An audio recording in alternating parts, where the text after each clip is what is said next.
Qasim al-Mustafa Muhammad.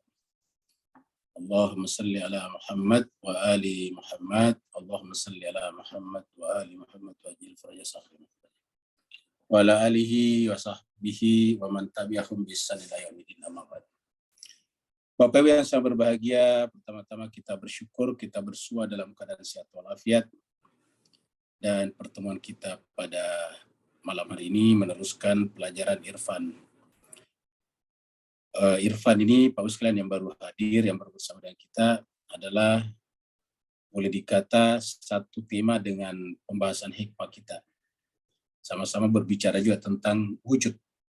Cuma bedanya kalau filsafat pendekatannya adalah rasional, murni, sedangkan kalau Irfan pendekatannya juga adalah selain akli, terutama juga dengan naklih, dalil-dalil, ayat-ayat, dan hadis-hadis atau riwayat-riwayat dari Rasulullah Shallallahu Alaihi Wasallam. Jadi pertemuan antara yang akli dan yang nakli.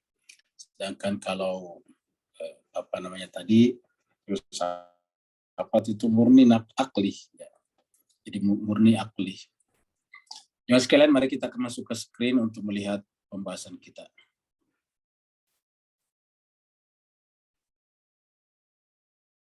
Ya, jadi terakhir kita sampai di sini ya, ini 16 Juli berarti minggu lalu ya. Jadi ini meneruskan ini ada ayat yang diambil dari surat Al-Baqarah ayat 165, yaitu bahwa orang beriman itu asyaddu hubban lillah. Cintanya kepada Allah itu adalah dahsyat, luar biasa. Apa sebabnya? Karena cintanya kepada Allah tak bisa dibandingkan dengan cintanya kepada makhluk. Cinta kepada makhluk adalah merupakan cerminan, refleksi, pantulan dari cinta kepada Allah Subhanahu wa taala. Apa sebabnya? Karena seperti pembahasan tadi sore, yang punya hakikat keaslian murni itu hanya Allah. Maka dengan demikian pemilik cinta sejati juga hanya Allah. Jadi dia sendiri adalah cinta. Di Allah sendiri kalau kita bahasakan dengan bahasa kita manusia, dia adalah cinta. Atas dasar cintalah sehingga kemudian dia menciptakan segala-galanya. Jadi menggunakan kata-kata uhibbuh, saya suka. Katakan di dalam hadis yang kita bahas di awal-awal pembahasan Irfan ini, bahwa Allah itu adalah tadinya kanzan makhfiyah, perbendaharaan yang tersembunyi. Jadi Tuhan tadinya adalah perbendaharaan yang tersembunyi. Kanzan itu perbendaharaan makhfiyah tersembunyi. Tetapi dia suka untuk dikenal. Saya suka untuk dikenal. Uhibbu an u'raf. Saya suka untuk dikenal. Fakhalaqtul aflaq. Ataukah fakhalaqtul khalq. Maka aku ciptakanlah ciptaan agar dia dikenal. Jadi seperti itu. Dia suka, dia cinta untuk dikenal. Jadi dengan demikian jemaah sekalian, hakikat dirinya dia adalah cinta. Dan pada pertemuan yang lalu kita sudah bicara hubungan antara mahbub dengan muhib. Mahbub yang dicinta, muhib yang mencinta, pada kata yang disebut dengan mahabbah. Ya. Pertemuan kita terakhir. Jadi dengan demikian yang namanya cinta itu adalah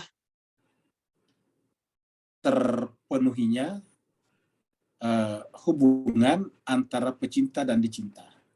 Jadi ketika terjadi kesatuan antara yang mencinta, muhib, dan yang dicinta, mahbub, maka itu disebut dengan mahabbah. Jadi tidak bisa disebut mahabbah apabila hanya muhib saja. Tidak bisa disebut mahabbah kalau mahbub saja. Jadi mahabbah itu apabila muhib menyatu dengan mahbub, karena cinta itu adalah menyatukan. Sama dengan ilmu, menyatukan antara yang mengetahui dan yang diketahui. Yang mengetahui al-alim, yang diketahui al-ma'lum. Jadi namanya ilmu itu adalah kesatuan, ittihad bainal alim wal ma'lum. Kesatuan atau pemenyatuan antara yang mengetahui dan yang diketahui. Begitu ya cinta itu adalah ittihad bainal mahbub wal muhib, antara yang dicinta dan yang mencinta. Ya, jadi begitulah pembahasan kita terakhir. Sehingga kesimpulan terakhir di sini adalah jika mahabbah dan kecintaan seseorang kepada dunia dan akhirat atau kepada Tuhan dan selain Tuhan sama, maka sebenarnya dia bukanlah seorang mukmin. Artinya cintanya kepada Allah sama setara dengan cintanya kepada seseorang, kepada dunia, akhirat. Maka pada dasarnya dia tidak beriman. Karena harusnya bagaimana kita menempatkan cinta kita sama kepada yang memiliki hakikat dan yang tidak memiliki hakikat. Cinta kita kepada air dengan fata morgana itu keliru. Ya. Kalau ada orang yang cintanya kepada fata morgana, sama dengan cintanya kepada air, pada dasarnya tidak percaya kepada air. Kenapa? Karena tertipu oleh fata morgana. Jadi, cinta kita kepada Tuhan itu tak bisa dibandingkan dengan cinta kepada selainnya. Karena tadi pembahasan irfan kita tidak ada selainnya. Ingat, tidak ada selain wujud. Jadi wujud tidak memiliki selain dirinya. Dengan demikian, kalau kita mencintai selain dirinya, apa artinya? Mencintai ketiadaan. Mencintai ketiadaan artinya kan tertipu. Sama tadi dengan fata morgana. Jadi yang masuk akal untuk kita cintai adalah yang ada, yang asli, yaitu Tuhan. Maka dikatakan di sini, mahabbah atau kecintaan kepada dunia, kepada akhirat, kita samakan, setarakan dengan cinta kepada Tuhan atau selain Tuhan, pada dasarnya sama, maka sebenarnya bukanlah seorang itu mukmin. Ya. Jadi kalau cinta kita kepada Tuhan sama dengan selain Tuhan, maka pada dasarnya kita tidak beriman. Sebab orang seperti ini tidak memiliki ma'rifat yang sempurna tentang alam realitas dan eksistensi wujud. Ingat, eksistensi di sini wujud. Jadi makanya kita katakan tadi bahwa di dalam pembahasan buku-buku itu, Pak sekalian, ada buku yang menggunakan kata wujud, ada buku yang menggunakan kata eksistensi. Sama saja. Eksistensi ini dari bahasa Inggris existence, sedangkan wujud dari bahasa Arab wujud. Tapi maksudnya sama. Ya. Padahal ma'rifat itu sendiri merupakan landasan. Jadi padahal ma'rifat itu sendiri merupakan landasan fundamental.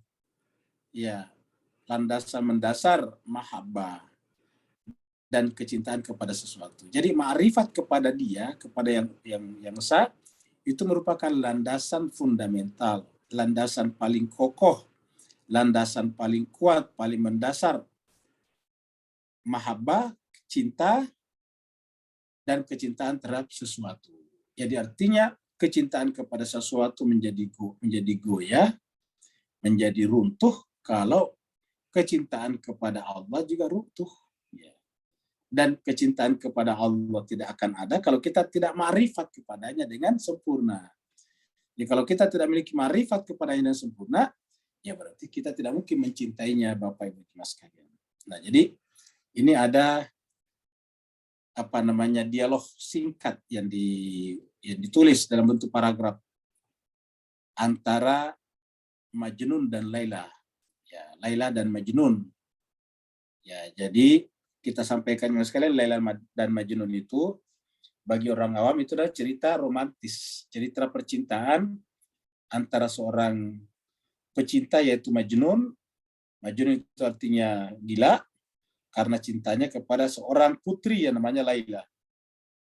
Bagi kebanyakan kita atau orang awam itu menganggap itu cerita romantis. Padahal itu sebetulnya adalah cerita ma'rifat. Ya. Jadi cerita bagaimana kalau orang salah ma'rifat tadinya.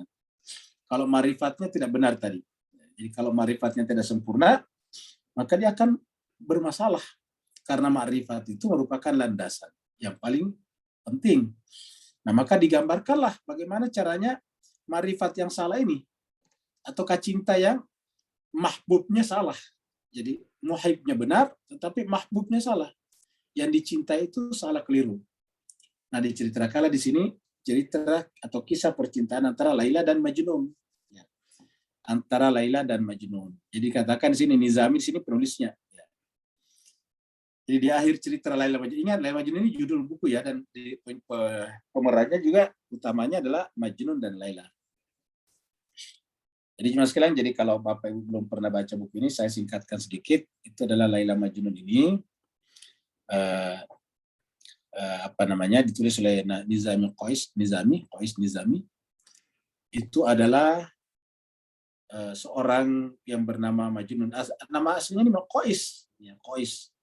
Tetapi kemudian karena dia gila disebut dengan Majnun, kan Majnun artinya gila. Dia mencintai seorang putri kerajaan Ningrat, ya, karena cantik. Kemudian cintanya mendalam. Laila juga mencintainya. Tetapi begitu dalamnya cintanya jemaah sekalian, sampai kemudian pihak kerajaan tentu tidak setuju, karena ini kan Majnun orang luar, orang biasa, sedangkan Laila ini adalah putri kerajaan. Akhirnya dipisahkan, gitu. Dipisahkan, singkat cerita dipisahkan. Laila tidak boleh keluar dari istana, gitu. Tidak boleh keluar dari istana, hanya tinggal di istana saja. Karena kalau keluar istana dia ketemu Majnun lagi, gitu. Akhirnya kemudian dipisah, Laila tidak boleh keluar dari istana. Tetapi jemaah sekalian berbahagia, ini si Majnun tahu persis kamarnya Laila, ya, di pinggir tembok istana. Maka dalam cerita itu diceritakanlah bahwa Majnun setiap malam pergi ke samping tembok istana itu, selalu membacakan puisi-puisi cinta, gitu ceritanya ya sekalian. Jadi lahirlah karya-karya atau puisi-puisi cinta dari Majnun, tiba-tiba menjadi penyair. Kenapa? Karena cintanya sangat mendalam kepada Laila. Tetapi karena tak kunjung bisa berjumpa, maka kemudian dalam cerita ini, di akhir cerita, Laila kemudian mengatakan, jadi di akhir cerita Laila dan Majnun, si penulis menuturkan, kata menuturkan menceritakan, yaitu bahwa Laila di akhir-akhir hayatnya mengalami sakit karena dipisahkan dengan Majnun. Di akhir-akhir hayatnya mengalami sakit dan kesegarannya perlahan-lahan pupus. Di Laila di akhir-akhir hayatnya mengalami sakit dan kesegarannya perlahan-lahan pupus, sirna. Kemudian ia mewasiatkan kepada ibunya. Apa kata pesannya kepada ibunya? Sampaikan pesanku kepada Majnun dan katakan kepadanya. Ini kalimat-kalimat ini menarik Bapak sekalian ya. Jadi katakan kepadanya, saya kasih dulu tanda. Ya.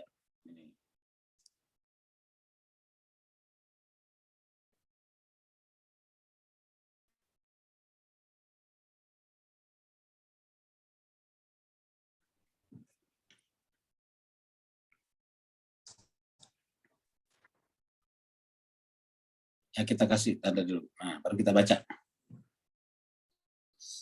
Nah jadi jemaah sekalian, Laila mewasiatkan kepada ibunya.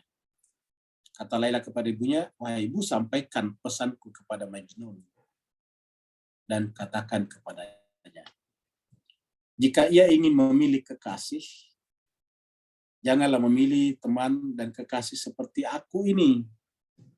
Ya, apa sebabnya? Karena aku ini orang yang karena sakit, maksudnya bisa tertimpa sakit, dan kalau sakit seluruh kesegarannya punah, habis, sirna.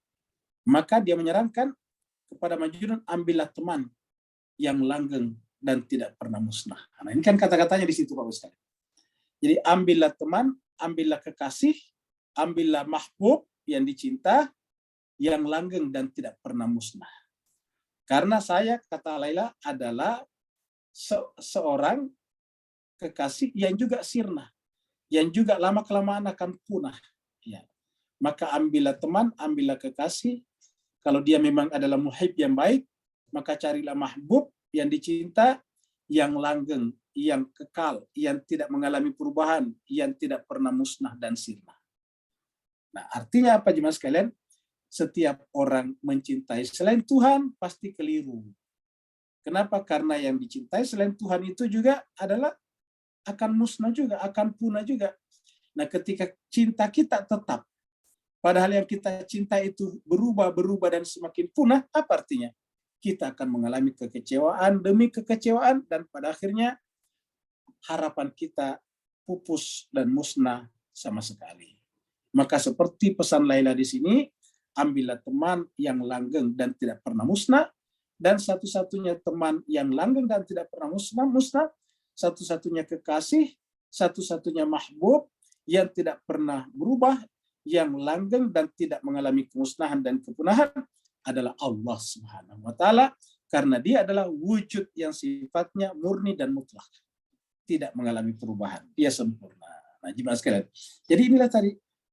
Jadi ma'rifat itu sendiri merupakan landasan fundamental mahabbah. Jadi kalau tidak bermula daripada ma'rifat, seperti Majnun di sini, dia benar-benar jadi Majnun, gila.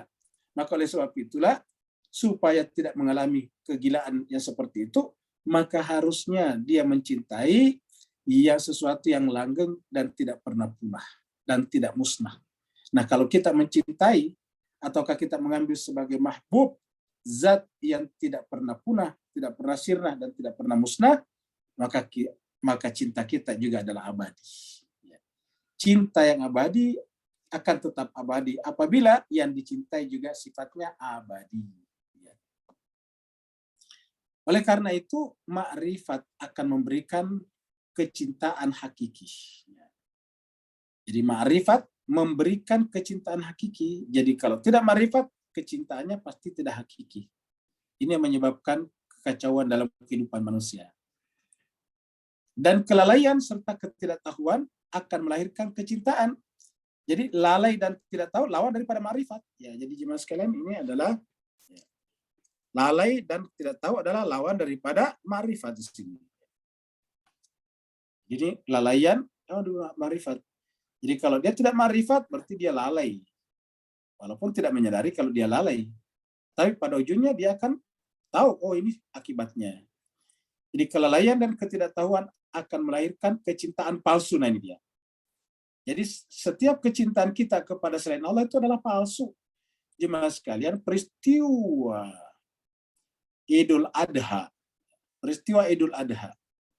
yang kemudian berpuncak nanti pada Ghadir Qum adalah sebetulnya caranya Allah membimbing, menggait, menuntun kita untuk meninggalkan cinta kita kepada yang palsu dan imitasi, menuju kepada cinta yang hakiki dan absolut. Dengan dimulai dengan ma'rifat. Ma'rifatnya melalui apa? Melalui manasik Ibrahim, Ismail, dan Hajar. Jadi manasik itu sebetulnya adalah prosesi ma'rifat yang Allah ajarkan kepada kita melalui Ibrahim, Hajar, dan Ismail. Ya. Yang dari ma'rifat itu kita puncaknya di Arafah. Ya. Apa tandanya orang ma'rifat kalau sudah sampai di Arafah? Yaitu tidak mungkin lagi tersusupi. Tidak mungkin lagi termasuki oleh setan. Kenapa?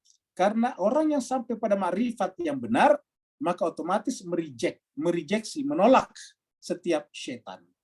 Maka sepulang dari Arafah yang terjadi melempar kepada jumrah, jamarat, jumrah Aqabah, jumrah wusta, dan jumrah yang paling kecil. Ya.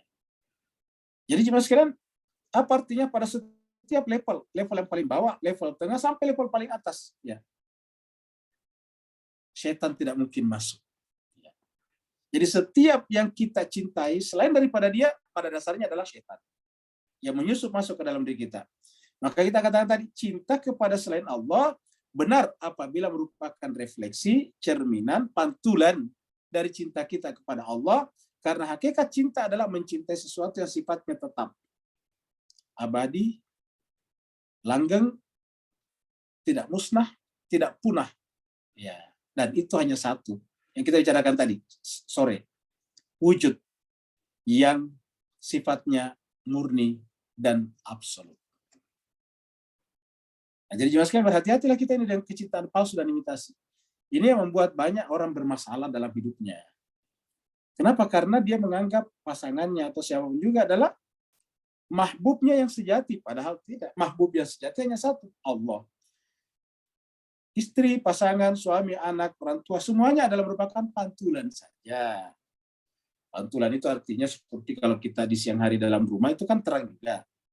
Terangnya itu tidak langsung kena matahari, tapi terpantul matahari yang terpantul dari benda-benda lain, pohon-pohon, daun-daun. Karena terangnya daun-daun, karena terangnya pohon-pohon, terkena oleh sinar matahari, sinar itu kemudian memantul masuk ke rumah kita melalui jendela kita. Matahari di atas sana, jendela di samping, tapi masuk melalui jendela karena ada pantulan. Sehingga di siang hari, rumah kita pun juga tanpa menyalakan lampu juga tetap terang. Kenapa? Karena ada pancaran. Nah, begitulah juga dengan kita. Lalu di manakah yang paling terang itu? Di luar, yang kena langsung matahari. Nah, benda-benda yang berhadapan langsung dengan matahari itu paling terang. Itu disebut dengan jiwanya orang beriman, asyaddu hubban lillah. Jiwanya orang beriman itu karena berhadapan dengan langsung dengan Allah adalah asyaddu hubban lillah. Sebaliknya kalau tidak begitu, hakikatnya dia tidak beriman tadi. Dalam pembahasan kita di sini, hakikatnya tidak beriman tadi. Ya. Jadi bukanlah seorang yang beriman tadi ini, bukanlah seorang yang beriman. Ya. Jadi kalau begitu, hakikatnya bukanlah seorang beriman. Jadi kalau mencintai selain Allah, ya, apalagi membawa-bawa ke dalam jiwanya, pikirannya, itu adalah sesuatu yang keliru besar. Kemudian jemaah sekalian berbahagia, kita masuk pada pembahasan baru ini. Yaitu ada 3 kata di sini, ma'rifat, ibadah, dan kecintaan. Jadi ma'rifat ya ma'rifah. Dari bahasa Arab ma'rifah. Ibadah juga dari bahasa Arab ibadah. Dan kecintaan dari bahasa Arab juga mahabbah. Cinta ini dari bahasa Melayu kita, bahasa Asia Tenggara. Cinta, kalau bahasa aslinya kan hub. Kecintaan mahabbah. Cinta adalah hub, sedangkan kecintaan adalah mahabbah. Jadi ini adalah ma'rifah, ibadah, mahabbah. Jadi 3. Ma'rifah, ibadah, mahabbah. Ini tidak bisa dipisahkan sebetulnya Pak Ustaz. Ini 3 unsur yang tidak bisa dipisahkan. Orang-orang mukmin hakiki memandang eksistensi, ingat eksistensi kita artikan dengan wujud di sini. Kalau pembahasan kita tadi, jadi kita ini artikan wujud. Ya.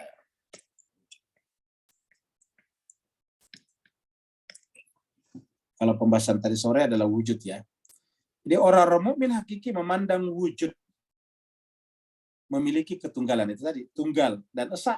Tidak mungkin dia bisa digandakan tadinya. Jadi wujud tadi tidak bisa digandakan, tidak bisa diduplikasi dan tidak bisa dihitung, tidak berbilang. Ya, itu wujud. Jadi makanya kita katakan ini pembahasan ini sebetulnya sama. Bedanya di sini menggunakan pendekatan riwayat, di sana menggunakan pendekatan akal. Orang-orang mukmin hakiki memandang wujud memiliki ketunggalan, kesatuan, dan keesaan. Mereka memandang realitas hanya milik eksistensi Tuhan, beserta asma'nya dan tajallinya. Tajallinya itu adalah af'alnya, asma'nya adalah sifatnya, Tuhannya adalah zatnya. Asma'nya adalah af'alnya, tajallinya adalah merupakan sifatnya, dan Tuhan adalah zatnya. Jadi kita pernah menyampaikan bahwa tauhid itu ada 3 tingkatan. Yang paling di bawah adalah tauhid af'al. Di atasnya tauhid sifat. Di atasnya tauhid zat. Gitu. Jadi ada perbuatan af'al, ada sifat, dan ada zat. Tidak ada perbuatan kecuali bahwa perbuatan itu muncul dari sifat. Tidak ada sifat kecuali sifat itu muncul dari zat. Jadi mereka memandang realitas hanya milik eksistensi Tuhan, beserta asma'nya dan tajallinya. Sebagaimana dalil membuktikan bahwa tidak mungkin ada wujud lain ini. Jadi kita artikan lagi di sini wujud lain. Tidak ada wujud lain. Ya, biar nyambung dengan bahasa yang tadi sore. Ya, jadi tidak mungkin ada wujud lain selain wujud maha sempurna dan absolut. Itu tadi. Jadi wujudnya dia adalah bersifat sempurna dan absolut, mutlak, murni. Tidak ada yang lain. Pokoknya tidak ada eksistensi lain, tidak ada wujud lain. Eksistensi wujud lain. Tidak ada wujud lain. Ya. Kendati pun itu adalah wujud mungkin. Ya. Wujud mungkin dan bergradasi rendah. Ya. Jadi jika ada eksistensi lain, kendati pun itu wujud mungkin dan tingkatannya, gradasi artinya tingkatannya rendah, selama diyakini memiliki hakikat dan realitas, maka selama itu ia akan menjadi pembatas. Ingat. Jadi jemaah sekalian berbahagia, kalau seandainya kita meyakini tadi wujud mungkin, tadi kita sudah bahas juga, seandainya kita meyakini adanya wujud mungkin, dan wujud mungkin itu adalah memiliki hakikat tersendiri, lepas daripada wujud wajib, lepas daripada wujud hakiki, wujud murni, maka itu akan menjadi pembatas dari kesempurnaan dan keabsolutan wujud Tuhan. Dan itu ada salah. Ya. Kenapa? Begitu dia membatasi, kan berarti tidak absolut. Begitu membatasi, kan tidak mutlak. Begitu membatasi, kan berarti ada dualitas. Ada dualitas, bukan hanya satu, tapi dualitas. Jadi menjadi apa? Menjadi sesuatu yang ditambahkan kepada wujud. Jadi tidak boleh. Wujud tidak memiliki bagian, dan wujud bukan bagian dari yang lain. Jadi wujud tidak memiliki bagian, dan wujud tidak merupakan bagian daripada yang lain.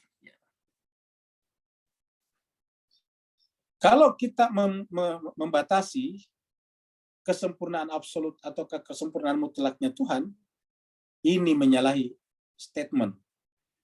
Ini menyalahi statement, menyalahi pernyataan bahwa kesempurnaan itu tak terbatas.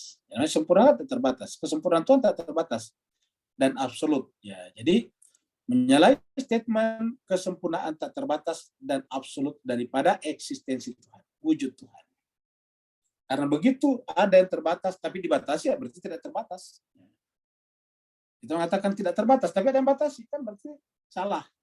Begitu Anda batasi, ada yang batasi, berarti bukan tidak tak terbatas. Ya. Bukan tidak terbatas lagi, tapi terbatas. Dibatasi oleh apa? Yang lain. Jadi itu sebabnya tidak mungkin ada yang lain selain Tuhan. Ini menyalahi statement kesempurnaan tak terbatas dan absolut daripada eksistensi Tuhan. Eksistensi Tuhan tidak bersifat absolut, kita sudah pelajari tadi sore. Ya. Bahwa wujud tidak memiliki selain dirinya. Wujud itu tidak bisa diduplikasi, tidak bisa digandakan, tidak bisa dibilang. Kemudian wujud itu adalah tidak memiliki bagian-bagian, dan dia bukan bagian daripada diri sendiri. Wujud itu juga bukan substansi dan bukan aksiden. Tadi dibicarakan.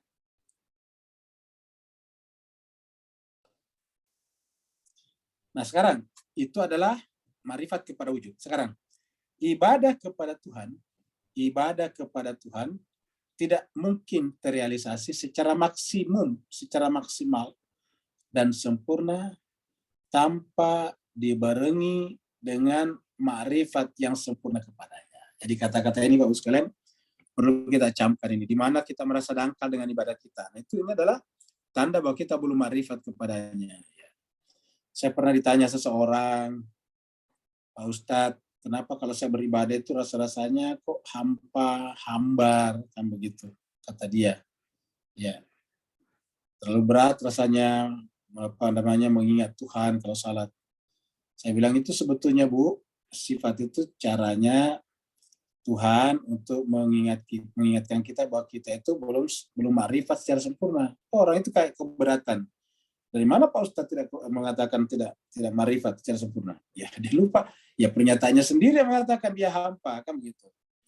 Jadi kalau merasa hampa berarti tidak ma'rifat secara sempurna. Dan ini disampaikan di sini, coba lihat. Ya, ibadah kepada Tuhan tidak mungkin terrealisasi secara maksimum dan sempurna. Ya, jadi kita tanda ini, ibadah kepada Tuhan tidak mungkin terrealisasi secara maksimum, secara maksimal ya, dan sempurna tanpa dibarengi dengan ma'rifat, ya, tanpa dibarengi dengan ma'rifat. Jadi kunci di ma'rifat yang sempurna juga kepada Allah, kepadanya.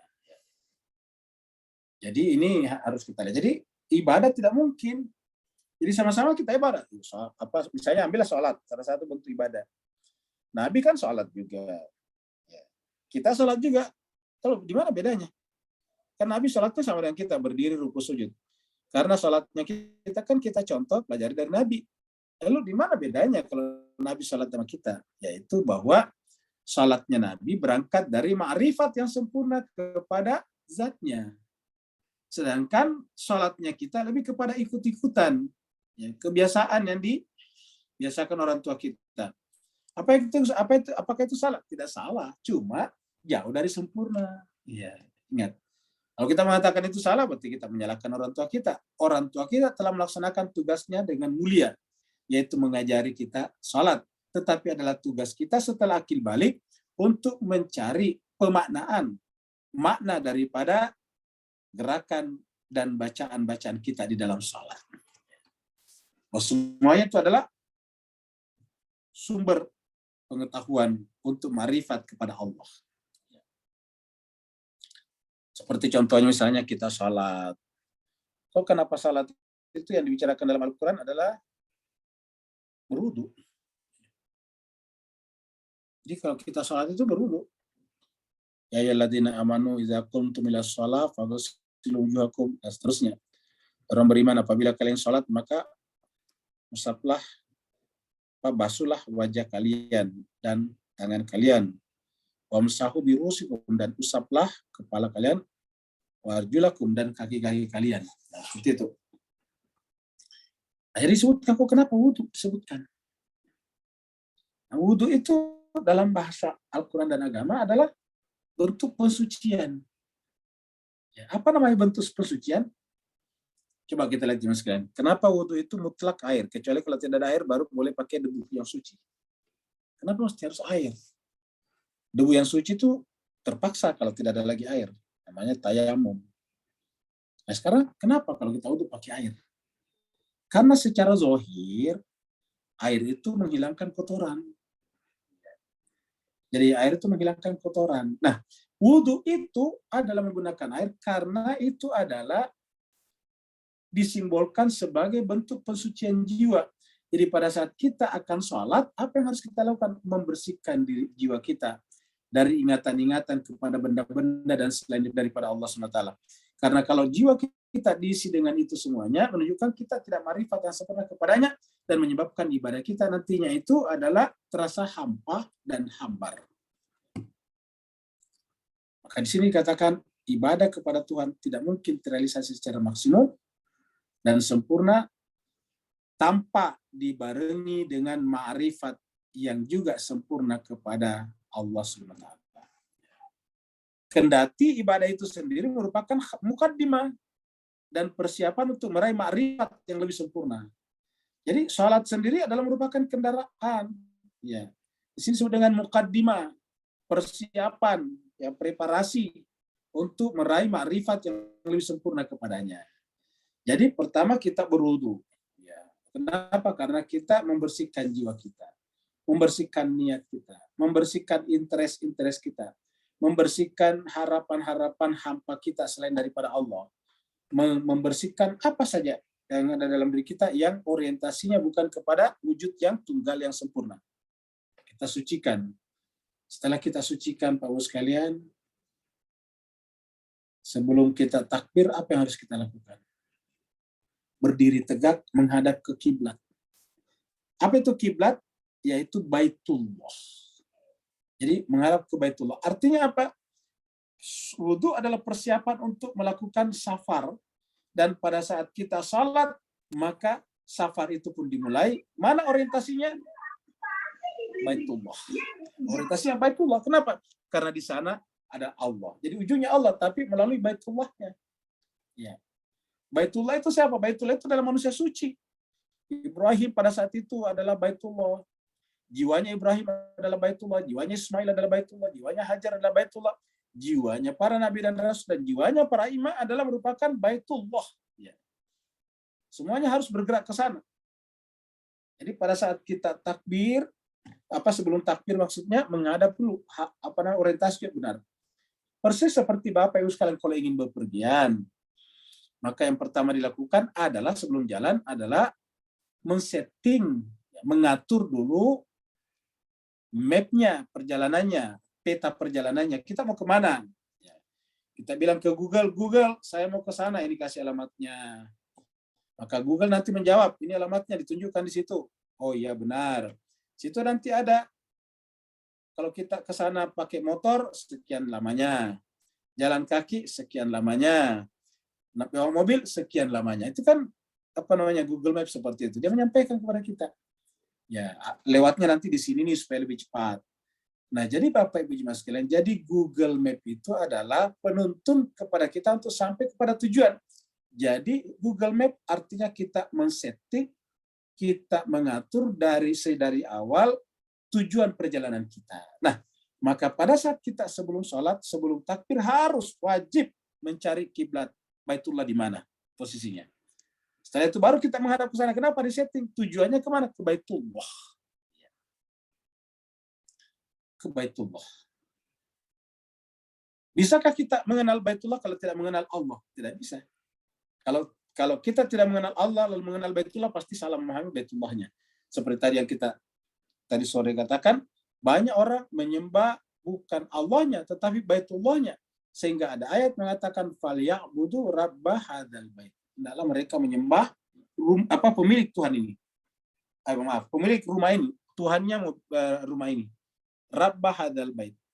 Ya, Rabbnya Tuhan rumah ini. Nah, jadi jemaah sekalian itu bergerak ke sana. Setelah kita salat, setelah kita menghadap ke kiblat Baitullah, baru takbir. Takbir artinya apa? Ibarat mobil, kunci sudah dinyalakan. Ya, berarti mobil sudah dinyalakan. Allahu Akbar. Allah Maha Besar. Seakan-akan kita melapor kepada yang lain, wahai yang lain, Bapak-Bapak sekalian, jangan ganggu saya ya, karena saya ingin berlayar. Saya ingin safar, saya ingin traveling, saya ingin trip menuju kepada Allah, ya, yang disimbolkan dengan Baitullah itu tadi. Maka dengan demikian sebagai tidak mungkinlah ibadah kepada Allah itu menjadi maksimal dan sempurna manakala tidak dibarengi dengan ma'rifat yang juga sempurna kepadanya, kepada Allah SWT. Jadi ini mutlak Pak sekalian. Kendati ibadah itu sendiri merupakan mukaddimah dan persiapan untuk meraih ma'rifat yang lebih sempurna terhadapnya, tetapi untuk merealisasikan ibadah hakiki dibutuhkan perjalanan ma'rifat. Jadi jamaah sekalian ini. Jadi untuk merealisasikan ibadah hakiki ini, untuk merealisasikan ibadah hakiki maka dibutuhkan perjalanan ma'rifat. Kita tidak bisa merealisasikan ibadah hakiki kalau tidak memiliki ma'rifat kepada Allah. Dibutuhkan perjalanan ma'rifah, perjalanan untuk mengenal Dia dengan benar. Ini butuh perjalanan, karena ini adalah yang berjalan adalah jiwa kita. Karena itu ibadah dan ma'rifat memiliki hubungan saling meniscayakan. Jadi ibadah dan ma'rifat saling meniscayakan, artinya bahwa ibadah tidak bisa tanpa ma'rifat, ma'rifat juga tidak bisa tanpa ibadah. Jadi kalau kita gambarkan di sini hubungan ibadah dan ma'rifat. Hubungan ibadah dan ma'rifat.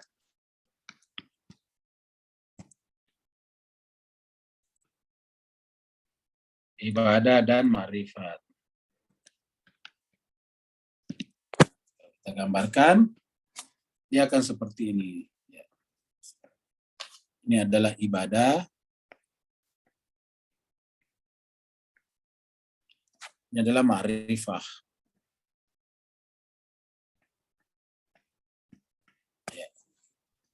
Nah, jadi gimana sekalian? Ibadah di sini, ma'rifat di sini. Nah, sekarang ini adalah saling melengkapi. Ya, ini adalah timbal balik. Jadi ini ke sini, ya. Ini ke sini. Ya, gitu. Jadi ibadah tidak bisa tanpa ma'rifat yang sempurna. Ma'rifat yang sempurna tidak bisa tanpa ibadah. Jadi ini dua hal yang makanya Allah mengatakan wa ma khalaqtul jinna wal insa illa liya'budun. Tiadalah aku ciptakan jin dan manusia kecuali dalam rangka beribadah kepadaku. Ya buduni sebetulnya. Illa liya'buduni, ini aku. Ya. Apakah ibadah yang paling tinggi? Kata-kata. Apakah ibadah yang paling tinggi? Ma'rifat. Begitu. Jadi ibadah paling tinggi itu ma'rifat. Ya, ibadah paling tinggi adalah belajar. Belajar itu adalah ma'rifat kepada Allah. Ya, ma'rifat kepada Allah. Yang sebetulnya itu tertera dalam kata-kata Iqra bismi rabbika. Iqra bismi rabbika. Itu 3 kata, tapi semuanya ada di sana. Ya, coba kita lihat sini. Ada 3 penggal kata di sana. Ya, yang pertama adalah Iqra, ini. Iqra. Iqra. Ya, ini adalah Iqra. Dan di sini bismi. Salah. Bismi. Ya. Kemudian di sini adalah Rabbuk. Ada 3 di sini. Iqra ini. ini adalah Iqra, ini adalah Bismi Rabbik. Ya. Iqra ini apa itu Iqra? Iqra kan arti membaca atau belajar. Ya, belajar itu kita artikan dengan dua hal. Ya. Iqra ini adalah kita artikan dengan dua hal. Yang pertama adalah edukasi, ya, education. Yang kedua adalah literasi. Edukasi, pendidikan, dan literasi. Melek hakikat-hakikat literasi. Nah, untuk apakah edukasi dan literasi dengan Iqra ini? Adalah edukasi literasi itu adalah mengaktualkan potensi diri kita. Jadi Iqra ini berkaitan dengan diri. Ya, jadi edukasi ini Iqra berkaitan dengan diri sebetulnya. Ini adalah diri di sini. Tadi kita bicara diri juga. Ya. Diri ini punya dua, yaitu pertama punya potensi. Nah, potensi ini harus diaktualkan, aktual. Ya. Ini diaktualkan, jadi gitu. Jadi potensi diaktualkan. Bagaimana caranya mengaktualkan potensi ini? Actual potensi ini adalah dengan belajar. Ya, dengan belajar. Ya. Nah, sekarang apa yang kita pelajari? Yaitu nama-namanya dia. Tadi ingat perbuatan af'al, semua yang ada ini adalah dari dia.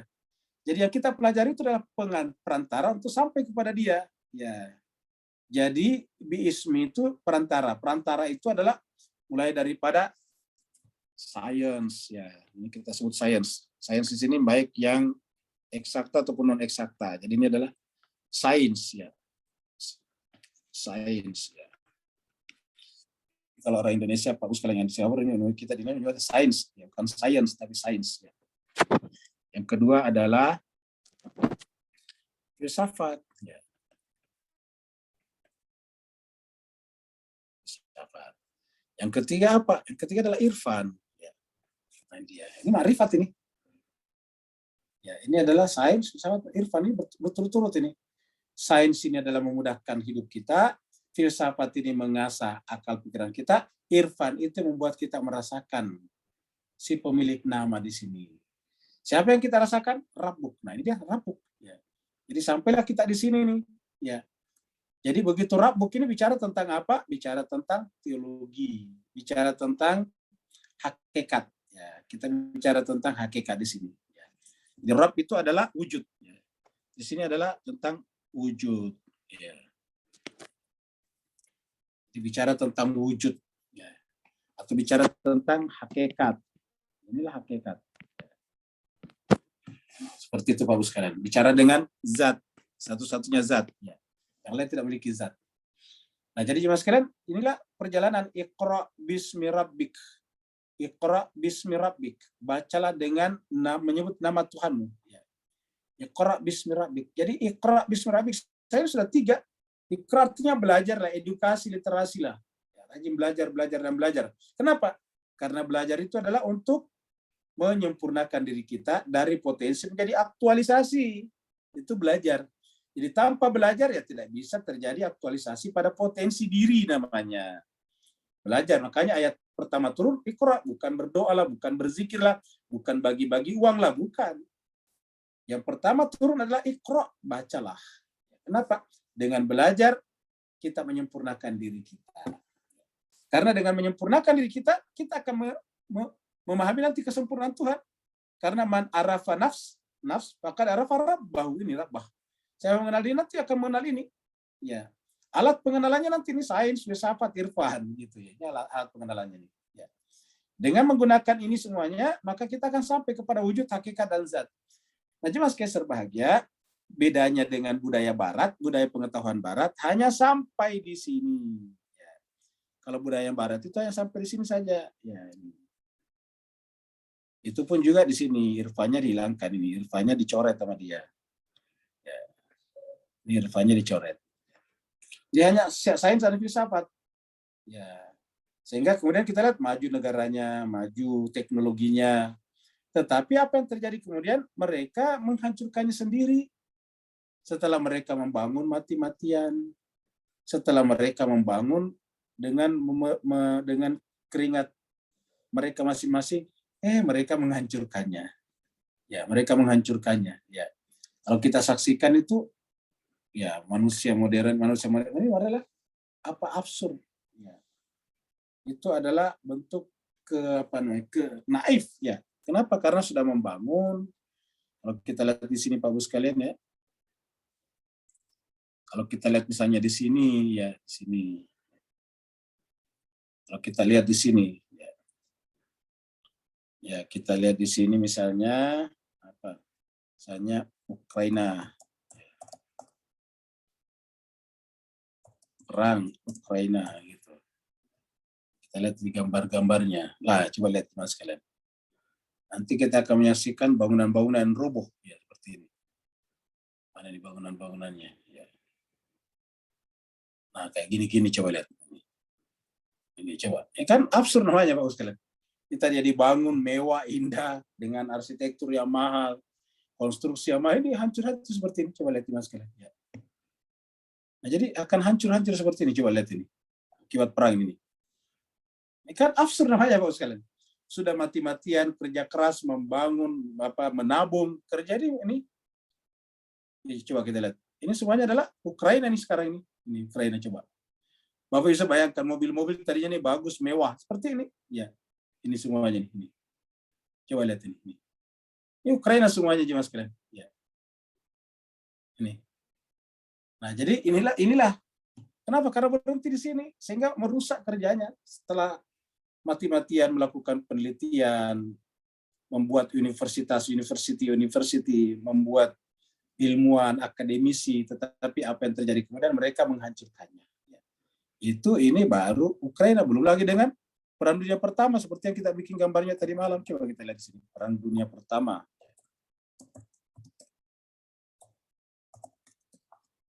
Perang Dunia Pertama. Nah, kita lihat di sini jelas sekalian. Kayak gini-gini akibatnya coba. Ini adalah Perang Dunia Pertama. Coba. Bangunan yang tadinya bagus, hancur. Ini kelihatan mobilnya masih mobil lama ya. Karena ini coba lihatin semuanya. Hancur. Ini semuanya. Jadi cuma sekali selalu beginilah. Akibat Perang Dunia, coba lihat Mas. Ya, jadi banyak lagi yang lain. Jadi apa namanya? Seperti itu Perang Dunia Kedua ini kita lihat lagi ada Perang Dunia Kedua ini. Ya, Perang Dunia Kedua. Nah, begitu juga dengan di sini. Ya. Coba jemaah sekalian. Ujung-ujungnya adalah kehancuran demi kehancuran. Orang saling membunuh satu sama lain, menghancurkan semuanya. Kita lihat cuma hanya puing-puing seperti ini saja. Ya. Semuanya hancur, berantakan. Ini lihat bangunan. Ini kan setengah mati tukang membuatnya, setengah mati arsitek menggambarnya, setengah mati orang sipil membuatnya, orang menabung membeli semuanya itu, pabrik semen dibuat, tapi ujung-ujungnya seperti ini. Ya. Apa sebabnya jemaah sekalian? Karena mereka tidak punya tujuan kecuali di sini saja, sains filsafat. Ya, tidak ada irfan. Irfan ini adalah marifat kepada Tuhan. Filsafat itu mengenal hakikat-hakikat, tetapi tidak harus melibatkan Tuhan. Kalau di sini Rab nih hakikat Tuhan, ini adalah marifat. Nah, ini irfan di sini harus dari sini ke bawah sini, baru kemudian mengantarkan kita ke sini. Ya, jadi aturannya itu Pak Bu sekalian ya, dari sini ya. Dari sini ke sini ya. Dari sini ke sini gitu. Gitu Mas sekalian. Jadi dari ini gerak dari sini membawa kita ke sini, gerak dari sini membawa kita ke sini. Ya. Nah, kalau kita membawa kita ke sini, itu melahirkan ketenangan, kedamaian. Tidak mungkin kita membangun negara, membangun bangsa, bikin gedung-gedung, habis itu kita hancurkan sendiri-sendiri. Makanya jemaah sekalian, orang Islam yang mengaku orang Islam, tetapi kerjanya menghancur-hancurkan negara, apalagi negara orang, itu pasti tidak mengerti Islam. Tidak mengerti Islam sama sekali. Mereka adalah termasuk orang-orang yang tertipu. Ya. Kenapa? Dia berpikir bahwa dengan menghancurkan negara orang, dia bikin negara Islam. Kapan negara Islam dibuat? Kapan negara itu disebut Islam dengan cara menghancurkan terlebih dahulu? Tidak ada. Ya. Nabi tidak menghancurkan Mekah. Nabi justru pergi ke Madinah. Nabi juga di Madinah membuat peradaban. Dibelanya di mana? Di luar supaya jangan terjadi perang di kota. Kenapa? Meminimalisir terjadinya korban, terjadinya darah yang tumpah. Itulah jemaah sekalian. Jadi kalau bukan konsep ini, ya absurditas. Ya. Zero sum game. Ujung-ujungnya apa? Jadi debu atau jadi arang. Makanya Iqra bismi rabbik. Ya. Ini 3 hal. Ini adalah bergerak menuju ke sini. Jadi jemaah sekalian, itulah tujuan pendidikan dalam Islam kita. Jadi edukasi kita arahnya ke sini. Sayang seribu sayang, sistem pendidikan kita di negara-negara Muslim juga mengadopsi secara bulat-bulat apa yang ada di Eropa Barat, di Barat. Sehingga apa yang terjadi akhirnya sampai di sini juga nih. Kita bikin universitas untuk apa? Supaya punya skill, life skill, keterampilan hidup, setelah itu bisa kerja dapat duit. Sampai di situ saja. Ya, sehingga itu sebabnya kemudian ujung-ujungnya terjadi apa? Kerusakan juga, korupsi di mana-mana. Yang korupsi siapa? Yang pernah belajar. Ya. Yang membuat kehancuran yang pernah belajar juga. Gitu. Kenapa? Karena tidak sampai ke sini. Maka agama mengajarkan kita seperti ini. Ya. Jadi itulah tadi makna daripada kata-kata bahwa ibadah yang hanya bisa terjadi apabila kita juga ma'rifat secara sempurna kepadanya. Karena tidak mungkin ibadah itu tanpa pengenalan yang sempurna kepadanya. Ya. Itulah sebabnya untuk merealisasikan, untuk menghasilkan ibadah yang hakiki, dibutuhkan perjalanan ma'rifat juga. Ya. Makanya jemaah sekalian sebagai, kalau ibadah di sisi Tuhan itu pasti la yastakbiruna an ibadatihi. Itu tidak mungkin ada istikbar. La yastakbiruna an ibadatihi. Ya, banyak kita temukan di dalam Al-Quran kata-kata yastakbiruna. Ya. Jadi yastakbiruna. Ya. Yastakbiruna. Kita lihat. Annahum la yastakbirun. Ya. Innal ladzina 'inda rabbika la yastakbiruna an ibadati. Coba kita lihat. Lillahi yasjudu ma fis samawati wa fil ard min dabatin wal malaikatu wa hum la yastakbirun. Ini semuanya nih. Ya. Walahu man fis samawati wa, mudah-mudahan Bapak bisa baca karena kecil. Walahu man fis samawati wal ard wa man indahu la yastakbiruna an ibadati. Selalu begitu. Coba ulang-ulang. Ya. Innama yu'minu bi ayatina idza dzukira biha kharru sujadan wa sabbahu bihamdi rabbihim wa hum la yastakbirun. Tidak ada rasa angkuh pada dirinya. Kenapa? Yang berhak menyandang kata kabir adalah Allah. Innahum kanu idza qila lahum la ilaha illallah yastakbirun. Ada orang yang istikbar, menyombongkan diri terhadap kalimat la ilaha illallah. Ya. Wa qala rabbukum ud'uni astajib lakum. Innal ladzina yastakbiruna an ibadati sayadkhuluna jahannama dakhirin. Jadi ini semuanya jemaah sekalian ayat-ayat. Ini bisa kita telusuri satu persatu betapa ya, kita mulai dari Al-Araf saja. Al-Araf ayat 206. Ya. Kita di sini Al-Araf 106. Al-Araf ya 106. 206 ya. Terakhir ini. Ya ini dia 206. Innal ladzina 'inda rabbika, sesungguhnya orang-orang yang ada di sisi Tuhanmu, para rasul, para imam, yang 'inda rabbik, yang sudah mencapai menyatu dengan Tuhan, 'inda rabbik. Ya. Kenapa bisa mencapai kata 'inda rabbik? Karena la yastakbirun. Tidak ada lagi istikbar. La yastakbiruna an ibadati. Kenapa tadi terjadi perang seperti itu? Karena sama-sama sombong, angkuh. Jadi innalladzina 'inda rabbihim, sesungguhnya orang-orang atau apa saja yang ada di sisi Tuhan, termasuk malaikat, maksudnya 'inda rabbihim di sini yang sudah menyatu liqa dengan Tuhan, maka tanda-tandanya atau sebabnya bisa sampai di sana karena la yastakbiruna an ibadati. Kata-kata la yastakbiruna, jadi kita kasih tanda di sini. La yastakbiruna an ibadatihi. La yastakbiruna an ibadatihi. Innal ladzina 'inda rabbika la yastakbiruna an ibadatihi. Jadi perhatikan sekalian, tidak istikbar dalam beribadah. Kan berarti bahwa ada orang yastakbiruna an ibadati. Lagi-lagi adanya kata la di sini, ini ada la di sini. Ya. Ada la yastakbiruna, kan berarti bisa dihilangkan la-nya. Ini bisa kita coret. Ya. Bisa kita coret. Kalau dicoret la-nya kan berarti yastakbiruna an ibadatihi. Ya. Jadi ada orang yang yastakbirun an ibadatihi. Ada. Mana buktinya? Coba kita lihat di sini cuma sekalian tadi ayat di sini. Jadi ada orang yang dia istikbar seperti yang surat Safat surat 37 ini ayat 35. Ya, ini kita coba lihat. Surat 37 ayat 35. Surat 37.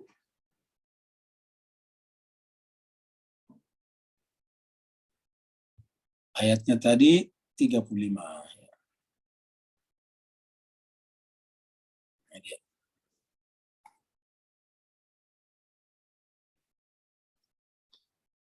Innahum kanu iza qila lahum la ilaha illallah yastakbirun.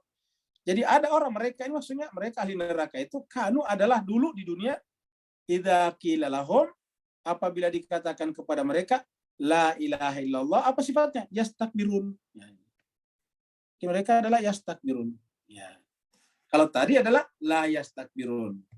Jadi kalau dikatakan kepada mereka la ilaha illallah, dikatakan kepada mereka bahwa kayuhlah perahu hidupmu, kayuhlah perahu akalmu menuju kepada yang satu, yaitu la ilaha illallah, supaya kamu la yastakbirun, yang mereka terjadi justru yastakbirun. Yang terjadi adalah justru mereka menyombongkan diri, yastakbirun. Jadi idza qila lahum la ilaha illallah yastakbiruna. Menyombongkan dirinya. Harusnya apa? Harusnya la yastakbirun. Jadi harusnya di sini adalah la yastakbirun. Harusnya la yastakbirun. Jadi harusnya la yastakbirun. Harusnya la yastakbirun. Ya. Tapi mereka justru tidak ada la-nya. La-nya dicoret. Ya. Dicoret. Yastakbirun. Nah, jadi Bapak Ibu sekalian, itulah makanya apa sebabnya tadi dikatakan dalam buku ini tadi, ya, bahwa untuk merealisasikan ibadah hakiki dibutuhkan perjalanan ma'rifat. Kalau tidak ada perjalanan ma'rifat, tidak mungkin memiliki ibadah hakiki. Ibadah kita hanya di permukaan saja.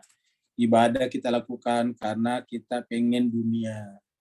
Supaya rezekinya lancar, rajin ibadah. Supaya tidak sakit-sakitan, rajin ibadah. Supaya dicintai oleh suaminya, rajin ibadah. Supaya dicintai istrinya, rajin ibadah. Supaya dilihat oleh pimpinannya naik pangkat, rajin ibadah. Jadi ibadah bukan untuk ma'rifat kepada Allah. Iya. Itu yang paling rendah. Ada lagi beribadah, kenapa? Karena pengen surga. Yang bayangkan nanti kalau di surga dia menjadi pensiun, menikmati hidup di sana bersama dengan bidadari-bidadara, duduk-duduk di taman, menyaksikan air yang mengalir, dan sebagainya. Terus Tuhan berkata, terus kamu tahu nggak siapa yang membuat surga itu? Nah, bingung kan? Kalau yang membuat surga itu adalah saya lah, kenapa jadi tujuan kamu bukan saya, tapi surga? Emangnya surga lebih mulia dari saya, kata Tuhan. Nah, jadi itu juga tidak hakiki namanya, ibadahnya tidak hakiki. Ya. Kenapa? Karena tidak dimulai dengan perjalanan ma'rifah. Ada lagi orang beribadah karena takut sama neraka. Ya.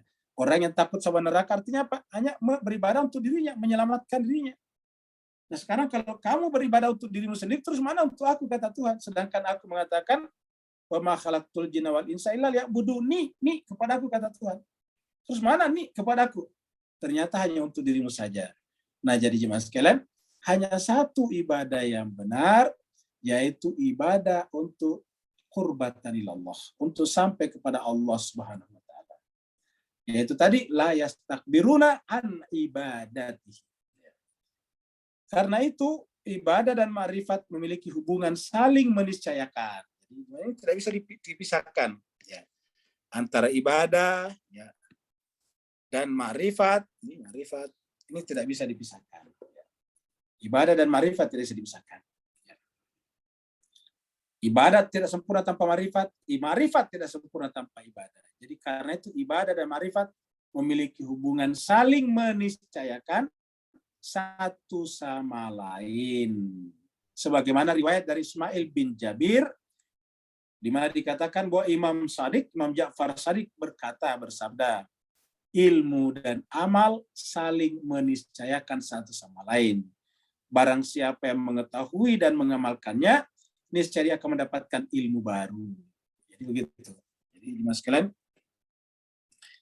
ilmu dan amal saling meniscayakan satu sama lain. Ya. Barang siapa yang mengetahui dan mengamalkan ilmunya, niscaya dia akan mendapatkan ilmu baru lagi. Ya. Jadi jangan sekali terbagi. Jadi ini adalah dari kata apa? Dari Imam Shadiq ini, Imam Ja'far Shadiq. Jadi ilmu dan amal itu sama dengan ibadah dan ma'rifat tadi. Ya. Ma'rifat ini adalah ilmu, amal ini adalah ibadah. Ingat, semua amal harus jadi ibadah. Ilmu adalah ma'rifat. Jadi ibadah dan ma'rifat sama dengan ilmu dan amal yang saling meniscayakan satu sama lain. Siapa yang mengetahui dan mengamalkannya, dia akan mendapatkan ilmu baru. Ya. Siapa saya yang bertakwa, dia akan mendapatkan ilmu baru. Dia akan mendapatkan. Kita bisa dapatkan di sini. Kita bisa lihat di dalam surat Al-Baqarah, mana surat Al-Baqarah? Oh, tidak ada. Jadi kita boleh lagi.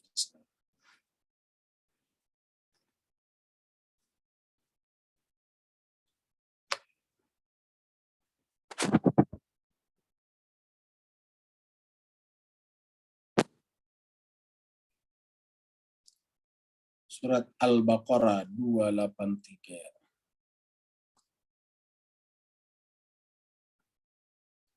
Ini surat yang paling panjang yang kita lihat ujungnya.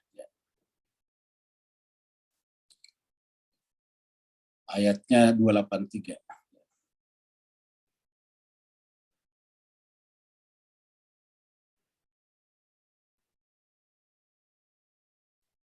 Jadi Allah mengatakan kalau kalian bertakwa ini. Wattaqullah wa yu'allimukumullah.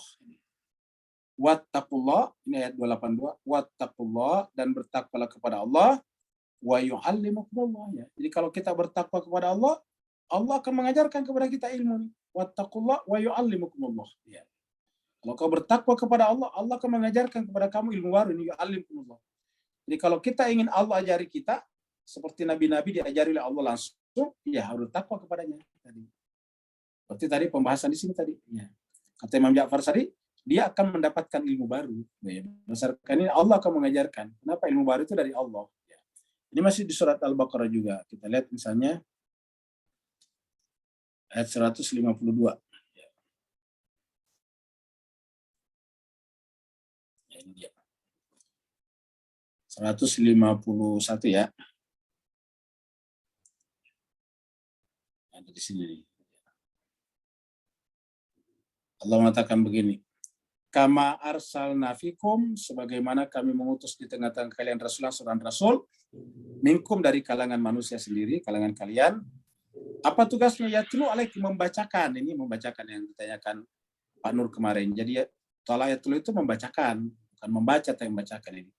Yatlu alaikum, membacakan kepada kalian. Ini yatlu alaikum, membacakan kepada kalian. Apa yang dibacakan?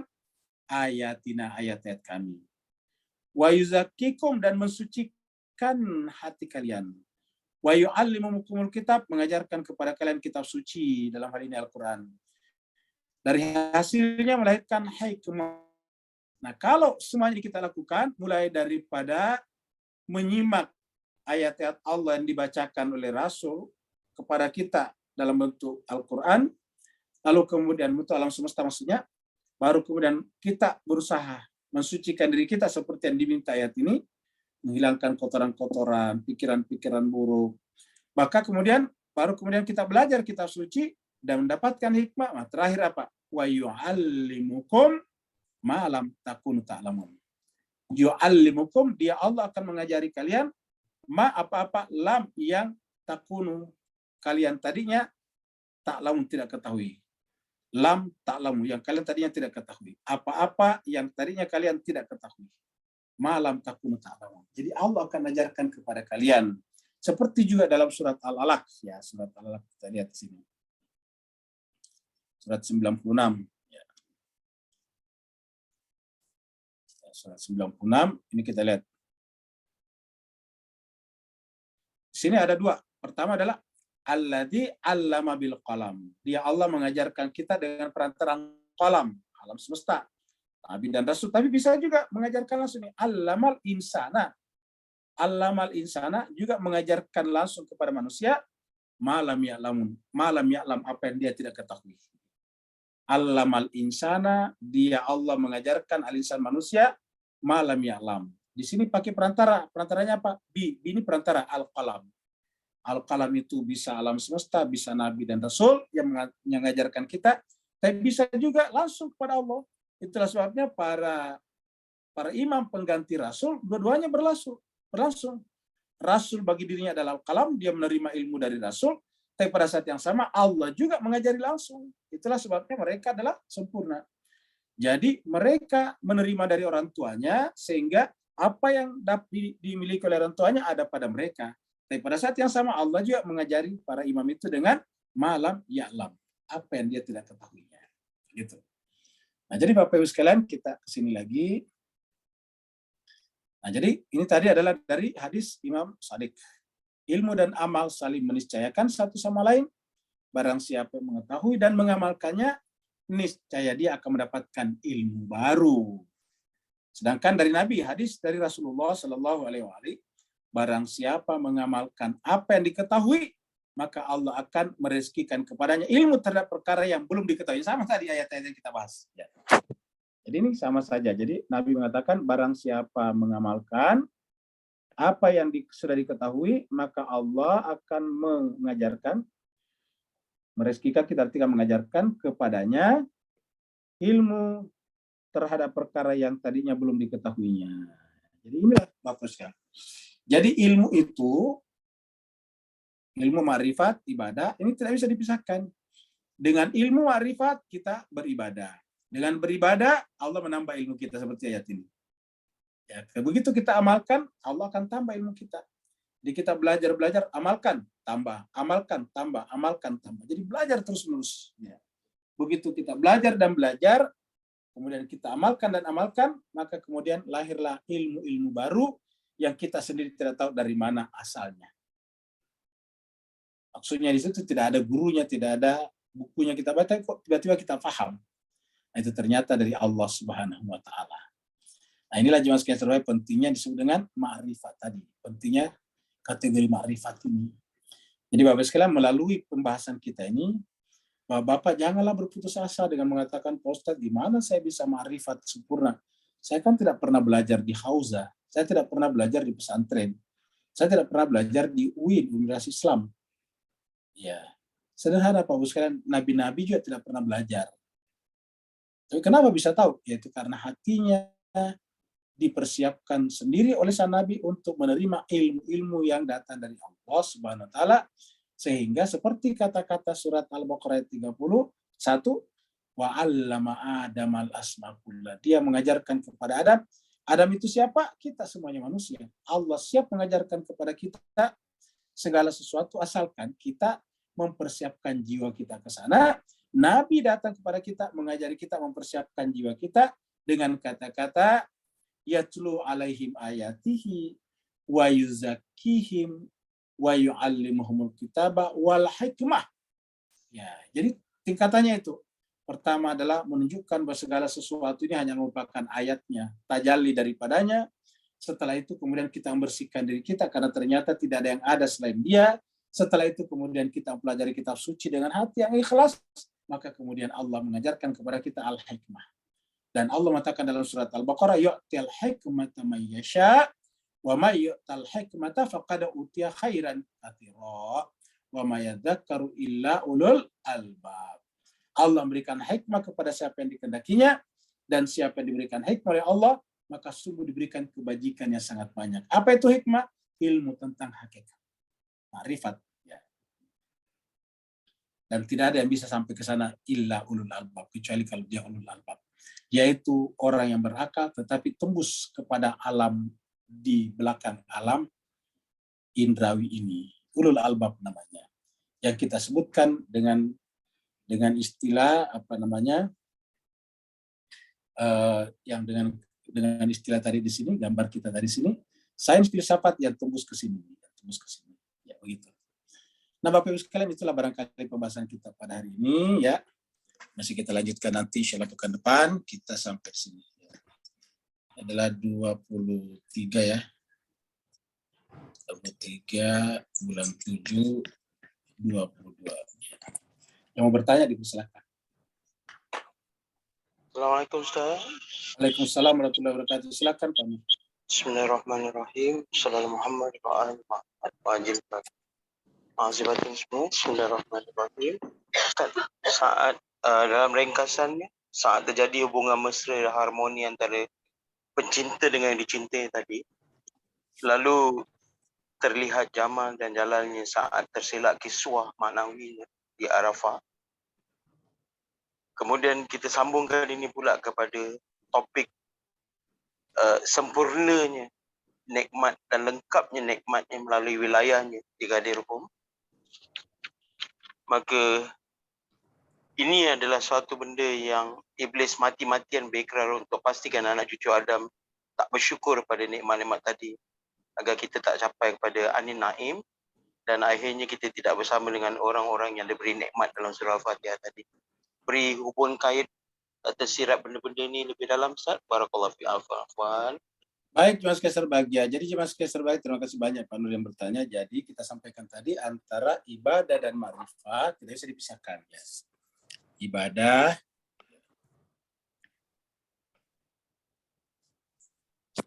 Ibadah dan ma'rifah. Ya, ini sebetulnya ma'rifah, ya ibadah dan ma'rifah.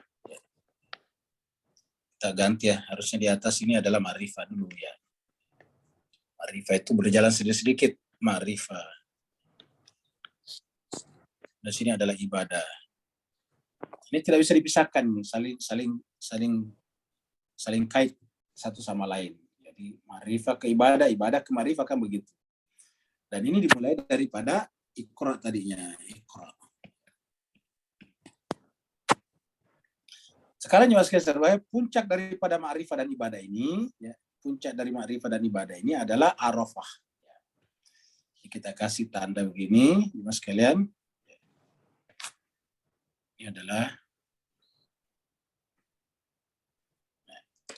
puncak daripada ini adalah Arafah. Arafah.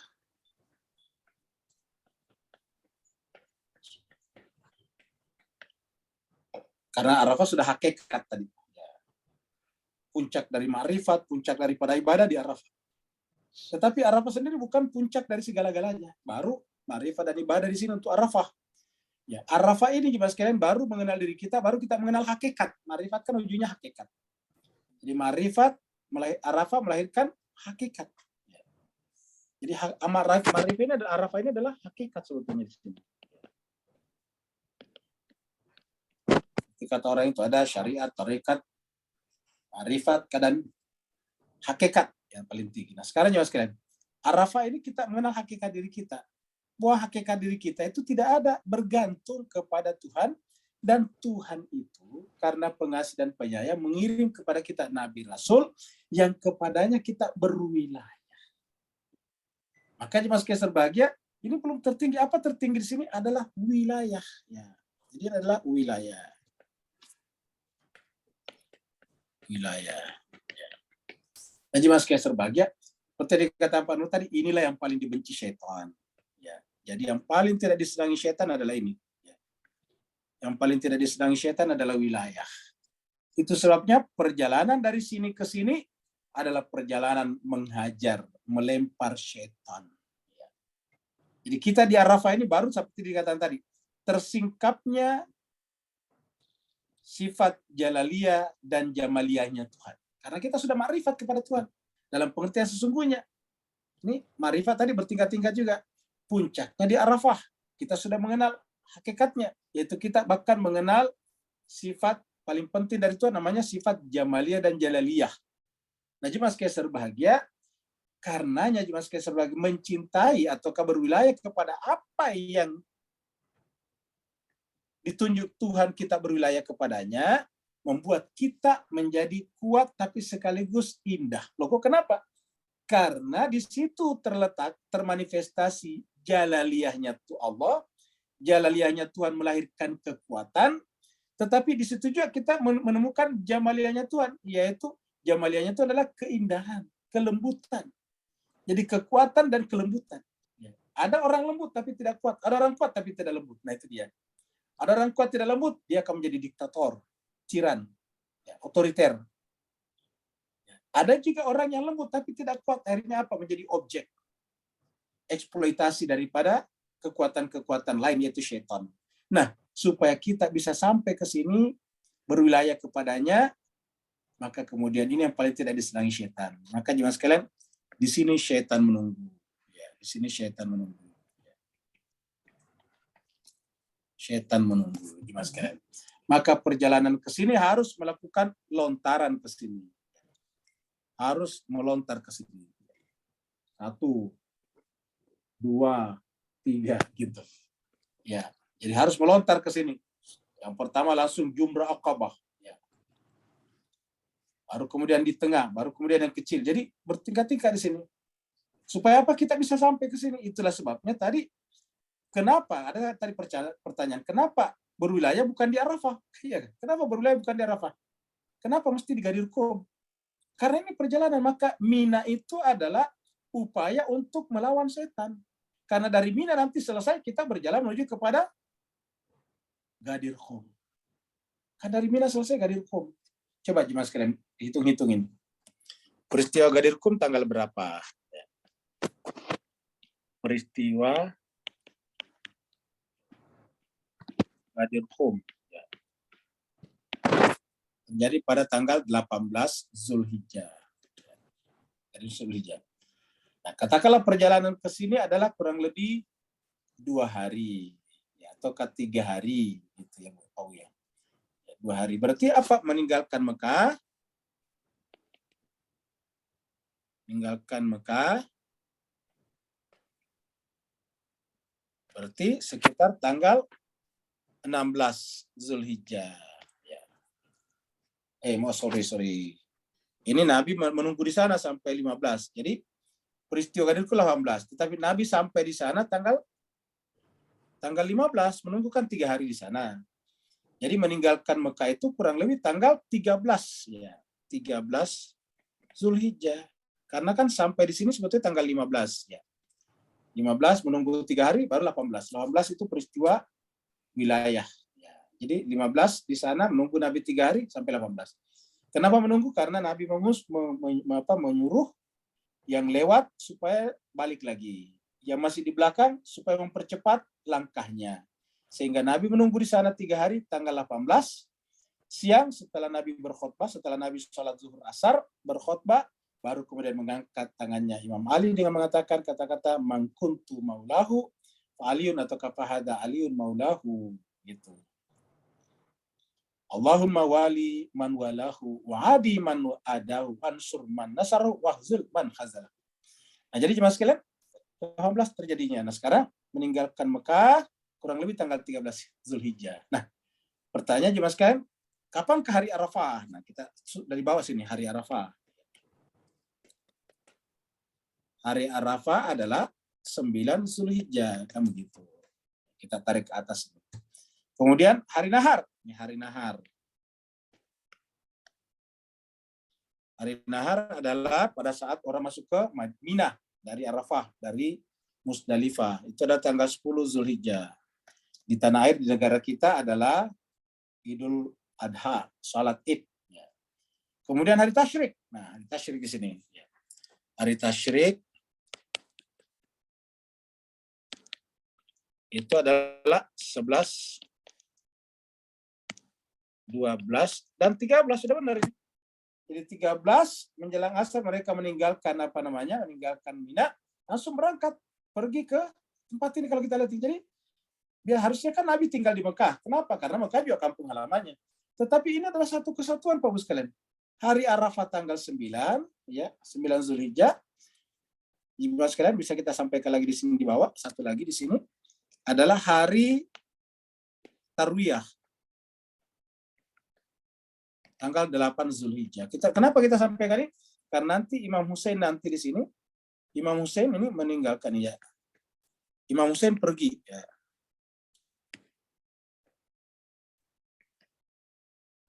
Berangkat ke Kufah. Ya. Yang kemudian berakhir di Karbala. Ya, gitu jemaah sekalian. Nah, jadi kita sampaikan dulu 9. 10 masuk Mina. 11, 12, 13 masih di Mina. 13 bergerak menuju melalui Mekah, ke Mekah, sholat tawaf nisa atau versi Sunni di sana adalah tawaf wada. Setelah itu kemudian berangkat menuju ke Ghadir Qum. Sampai di sana tanggal 15. Nah, di sana disuruh kumpulkan semua yang ada di Arafat tadi harus berkumpul lagi di sini. Ya. Melaksanakan satu tugas yang sangat penting ketika Allah berfirman, ya ayyuhar rasul balligh ma unzila ilaika min rabbik fa illam taf'al wa illam taf'al fama ballaghta risalatahu wallahu ya'simuka minan nas innallaha la yahdil qaumal kafirin. Nah, pada tanggal 18 barulah wilayah. Nah, jadi jemaah sekalian, di tanggal 18 ini lahirlah wilayah di sini. Hari ke sini. Jadi 18 wilayah jemaah sekalian. 19 adalah wilayah. Nah, jadi bersambung Bapak Ibu sekalian. Jadi inilah puncaknya. Setelah peristiwa ini barulah kemudian al-yauma akmaltu lakum dinakum wa atmamtu alaikum ni'mati wa raditu lakum al-islam madina wa raditu lakum al-islam madina. Begitu Pak Ustaz. Ada lagi yang lain sebelum kita lanjut? Di chatroom Ustaz ada pertanyaan dari Pak Burhan. Oh, baik. Kita ke chatroom.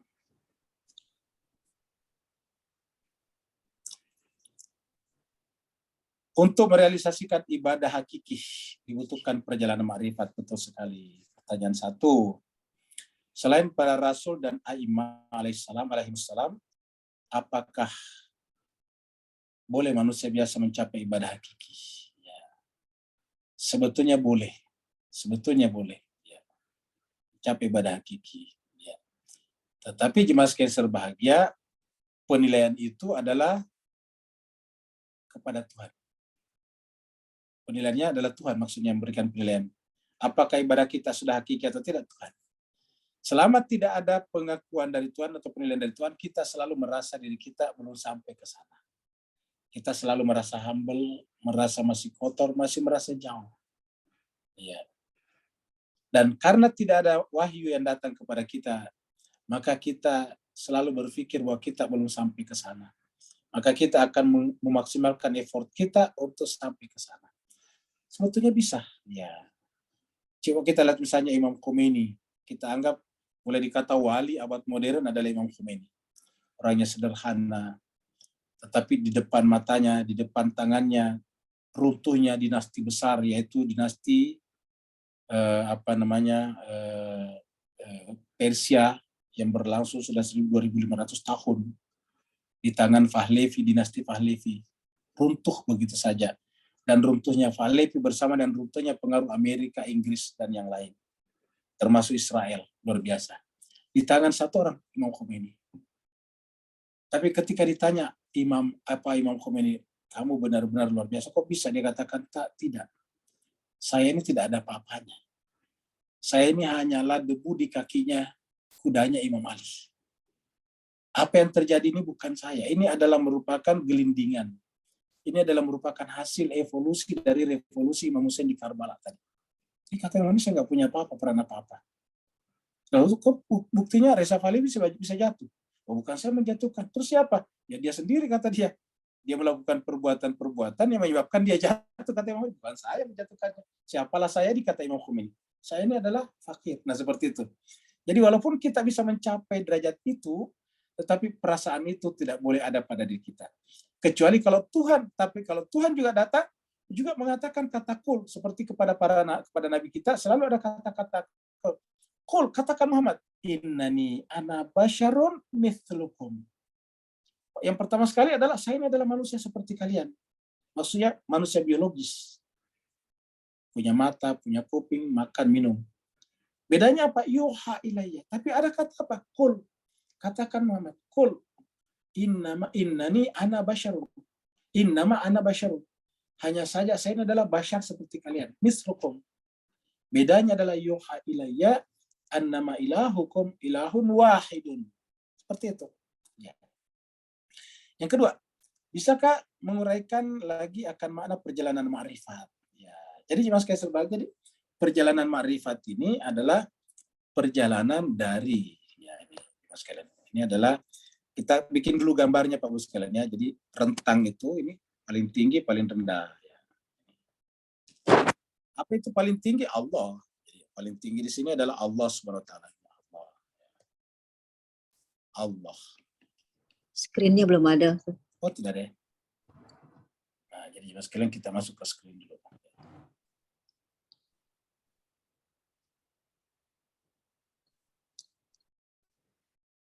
Nah, jadi Mas sekalian kita lihat screen-nya. Ini kita bikin gambar seperti ini, rentang ya, ini rentang paling tinggi dan paling rendah. Ya, ini adalah paling tinggi, paling rendah. Ya, itu. Ibaratnya ini adalah 100, 0 ya, kira-kira gitulah Pak Ustaz. Jadi 100, 0. Ya. Kalau kita kasih tulisan ini adalah 100, sempurna, ini adalah 0. Ya. 0. Nah, jadi ini Allah. Terus apa Mas ini? Materi. Ya, materi. Mas kalian. Ini adalah alam materi. Ya. Ini materi. Yang disimbolkan dengan tanah. Kan kita ini kan dari tanah, materi. Nah, jadi perjalanan ma'rifat itu adalah perjalanan dari alam paling rendah, alam materi menuju kepada ini. Ya, Allah. Jadi inilah Mas sekalian rentang perjalanan kita, perjalanan ma'rifat kita kepada Allah SWT. Makanya Mas sekalian, karena perjalanan start dari sini, kita mulai daripada diri kita. Nabi mengatakan, dari mana kita mulai? Ibda bin nafsik, mulai dari dirimu. Al-Quran mengatakan, wa fi anfusikum afala tubsirun. Kalau ingin berjalan ke atas, mulai perhatikan diri kamu sendiri. Kemudian Nabi mengatakan, apa Tuhan mengatakan dalam hadis qudsi, bahwa man arafa nafs kita dari sini, maka arafa rabbah. Jadi startnya dari sini. Mengenal diri kita. Coba Bapak Ibu sekalian, kita ini secara tubuh sama dengan hewan-hewan. Matanya melihat, hidungnya mencium, kupingnya mendengar, kulitnya merasakan dingin dan panas. Tidak ada bedanya. Kita lapar butuh makan. Bedanya karena hewan-hewan tidak punya akal, makanannya langsung dimakan, disantap, rumput-rumput langsung dimakan. Kalau kita kan rumput-rumput dimasak dulu, namanya sayuran. Ya. Kalau misalnya apa namanya tuh pemakan ikan salmon misalnya langsung dimakan tuh, beruang dimakan salmon. Kalau kita salmonnya ditangkap dulu, baru diolah dulu, dimasak dulu, kasih kuah, dikasih rempah, baru dimakan. Bedanya cuma itu. Kenapa? Karena kita punya akal. Tapi sama sebetulnya dari sisi itu. Jadi dari sisi materi kita sama dengan hewan-hewan. Tapi hewan-hewan stagnan di sini, tidak bisa bergerak. Ya, jadi dengan demikian, apa yang kita perhatikan mulai daripada tubuh kita, ternyata rendah sekali. Kita ini lebih rendah daripada hewan-hewan bahkan. Coba kalau kita diadu dengan kuda, wah kalah kita Pak Ustaz. Kuda bisa lari dengan kecepatan tinggi dan tidak pernah jatuh tersungkur karena jantungan. Kita lari bisa jantung. Ya. Tapi kuda tidak. Ya. Kita misalnya diadu otot dengan gajah, wah habis kita. Jadi kita secara materi tidak. Lalu kenapa kita bisa lebih mulia daripada hewan-hewan? Dalam diri kita ada nafs, ada rohani. Ya. Nah, startnya dari sana kita oh ternyata dalam diri kita ada perabot Tuhan, ada unsur ketuhanan, ada rohnya Tuhan. Nah, startnya dari sana. Begitu kita start dari sana, ternyata kita melihat Tuhan. Begitu kita melihat Tuhan, kita rindu menggerakkan kita ke atas. Semakin kita tenggelam dalam kerinduan kepadanya, semakin cepat perjalanan kita menuju kepada Dia. Jadi motor penggerak, fuel daripada penggerak kita dari sini ke atas adalah rindu. Ya. Kerinduan kepada Allah SWT. Ya, ishq. Bahasa Arabnya ishqun, ishq. Rindu. Nah, menggerakkan kita ke atas. Kenapa? Karena kita mengetahui hakikat dirinya Dia. Sama persis kalau kita ingin mengetahui jalan ceritanya sebuah sinetron, kita selalu ingin menyaksikannya. Begitu aja. Kalau kita sudah ingin mengetahui siapa sih sebetulnya Allah itu secara hakiki, kita ingin datang kepada Dia, kita merindukan Dia, kita ingin bersua dengan Dia, dan inilah hakikat salat. Sehingga dikatakan dalam Al-Quran, wasta'inu bis sabri was shalah wa innaha lakabiratun illa 'alal khashiin. Kecuali orang khusyuk. Siapa itu orang khusyuk? Alladzina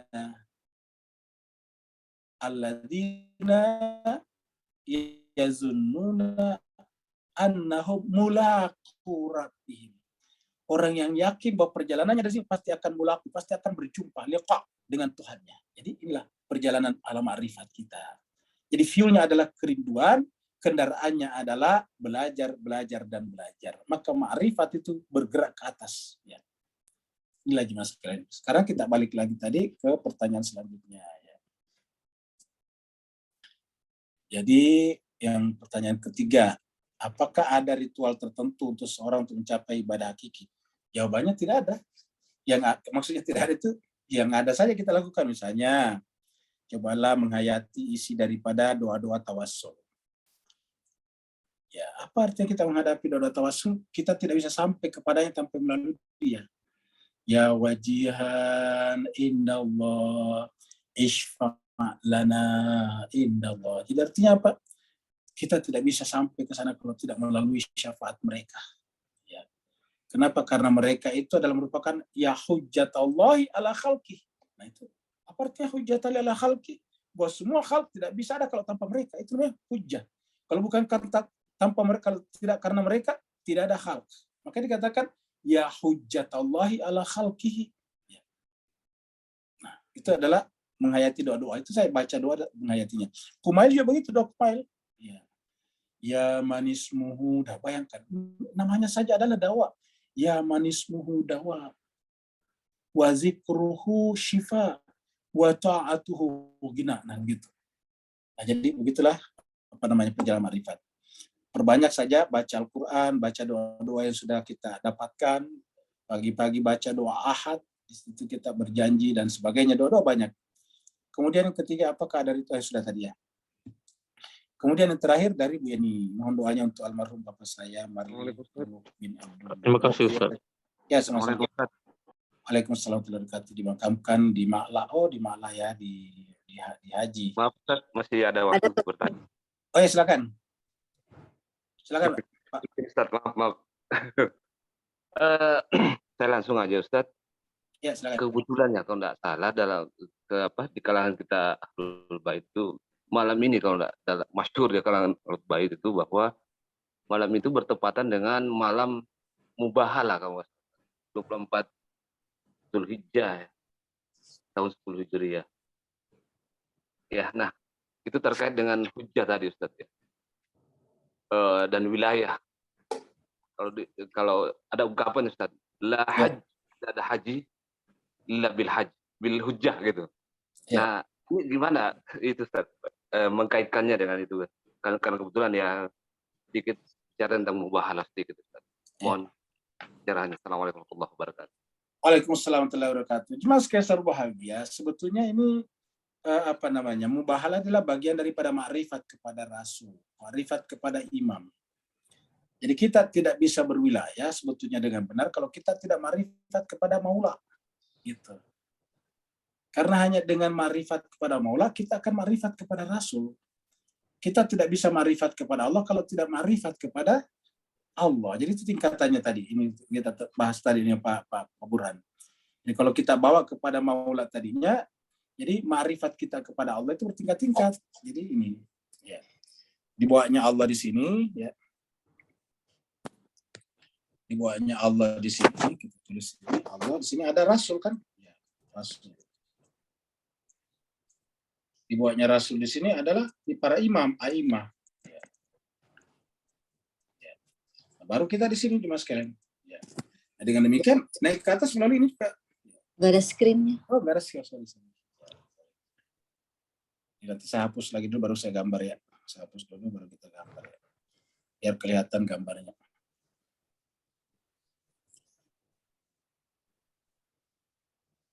Nah, jadi Bapak sekalian kita tadi ini teruskan gambarnya pertanyaan Pak Burhan. Jadi perjalanan ma'rifat tadi dari alam materi, alimat ini paling rendah, makanya 0. Kenapa kita katakan hakikatnya tidak ada, ya kan? Perjalanan ke atas ini 100 sempurna. Ya. Nah, perjalanan kita ke atas ini harus melewati tali itu sebetulnya kan. Wa'tasimu bihablillah ini kita di sini nih, kita. Alam materinya adalah kita di sini. Wa'tasimu bihablillah. Nah, bagaimana urutannya? Kita lihat dulu di sini. Urutannya adalah Allah mengutus Rasul. Allah mengutus Rasul. Kemudian Rasul memilih imam. Para imam ya, aimah. Kemudian ini ke kita. Nah, gitu. Nah, berbalik ke atas begitu aja. Jadi alam materi ke sini, kita ke sini. Ya. Jadi perjalanannya ke atas coba begini. Ya.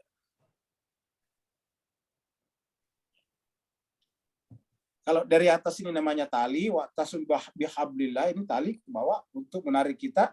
Nah, dari bawah ke atas ini jemaah sekalian, yang kita lakukan apa? Ini makrifat. Makrifat kita tidak bisa sampai kepada Rasul kalau melalui para imam, karena ini perantara. Ya. Jadi kita tidak bisa mengenal Rasul tanpa melalui imam. Dan tidak bisa mengenal Allah tanpa melalui Rasul. Jadi makrifat kepada imam adalah dalam rangka makrifat kepada Rasul, makrifat kepada Rasul, makrifat kepada Allah. Siapa yang tidak mengenal imamnya, tidak mungkin mengenal Rasulnya. Siapa yang tidak mengenal Rasulnya, tidak mungkin mengenal Allah. Ya, jadi inilah perjalanannya ke atas. Ya. Jadi dari sini ke sini, ya. Dari sini ke sini, dari sini ke sini. Nah, perjalanan ini yang disebut dengan wilayah. Jadi berwilayah. Jadi ini satu kesatuan. Ya. Wilayah. Wilayah. Nah, sebabnya pada saat berbicara tentang imam di sini, karena ini yang panjang masanya, seperti pertanyaan yang Ustaz Wahidin tadi malam, menggunakan bentuk jama' dalam Al-Quran. Karena kan bukan cuma satu, karena kan cuma satu. Ini banyak, 12. Belum lagi dengan pengikutnya. Maka menggunakan kata-kata alladzina amanu. Jadi dikatakan innama waliyuk. Ini innama kita, Allah berbicara kepada kita, innama waliyukum, hukumnya di sini siapa? Allah. Rasuluhu walladzina amanu alladzina yuqimunas shalah wa yu'tunaz zakata wa hum rakiun. Karena dimulai dari situ. Karena inilah titik krusialnya. Begitu kita menolak Ali di sini, ya berarti sudah putus. Ya. Sudah masa fatrah namanya. Ya. Putus.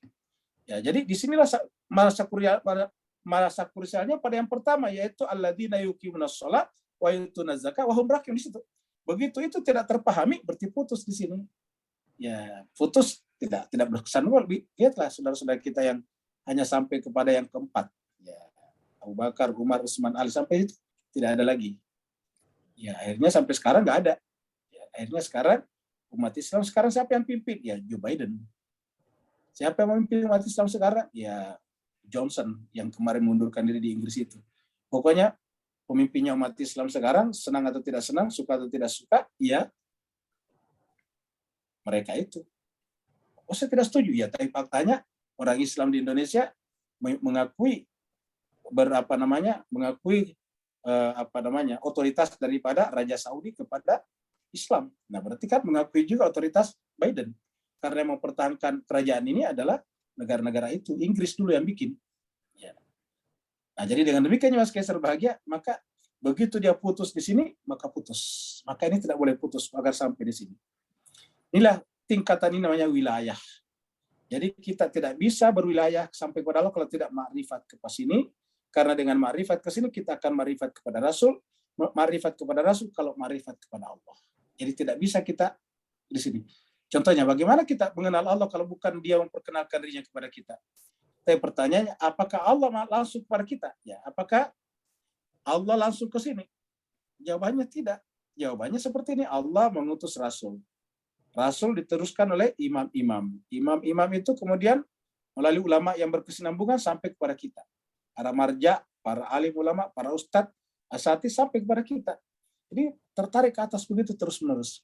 Maka kita juga mencari imam, mencari ustadz, ulama, harusnya yang menyambungkan kita ke atas ini.